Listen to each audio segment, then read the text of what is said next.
Hi, for those of you who haven't heard, this is a buff.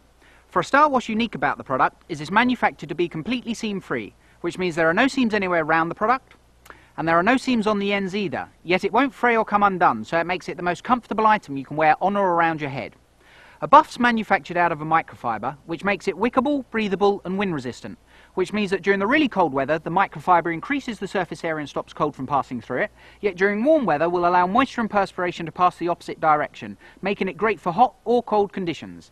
Now its uses. For a start, it can be worn as a straightforward neck scarf and it stops any colds, winds, chills, drafts or anything going in or around your neck. If you're outside it's cold, dirty or dusty, it can be worn as a face mask and it stops anything going in or around the face. Underneath the helmet or in the BMW convertible there's always the driving Miss Daisy look.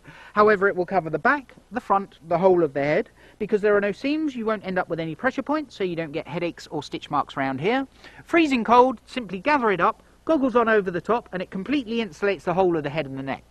If you wish to keep the sun off your head or your hair out your face, pull a buff up and wear it like so, and it'll stop perspiration from running down the front, down the back, and stop the back of your neck from getting sunburn. Going running in the mornings, it can always be worn as a headband. For the ladies doing their makeup, as an Alice band. With long hair, you can tie your hair up and wear it as a scrunchie on top of your head. Or if you're more into bandanas and beanies, you simply turn a buff inside out, place your arms through the middle, and pull from one side to the other, making a bandana. Once placed onto the head, you grab hold of the back, pull it up and it will adjust to fit whichever size head you need, or if you're more into beanies and skull caps, turn a buff inside out, again place your arms in the middle, lightly twist, fold over the top, pull back down, open out and you have a beanie or a skull cap. That's a buff. We would also like to introduce you to Polar Buff. Now Polar Buff is manufactured using a standard buff, but it has the additional benefit of a Polartec 100 fleece attached to the end of it.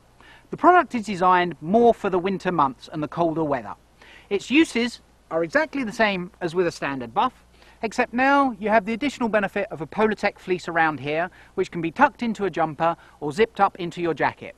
One of the big differences though, when you get to the bottom of the slopes and find you wish to wear something on your head, you simply turn the Polar Buff inside out, lightly twist above the seam and fold the buff back down over the Polartec. Once you have done this, simply fold the Polartec up and you now have a beanie. Now, this is a Polartec line beanie, and every once in a while Polartec becomes a little bit itchy or irritable. So, all you need to do is unfold, turn the product inside out, and refold in the opposite direction.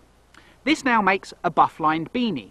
However, if it's really cold, you simply need to turn the product inside out one further time, creating 6 layers around your ears and 2 layers on the top, which still allows any heat to pass through.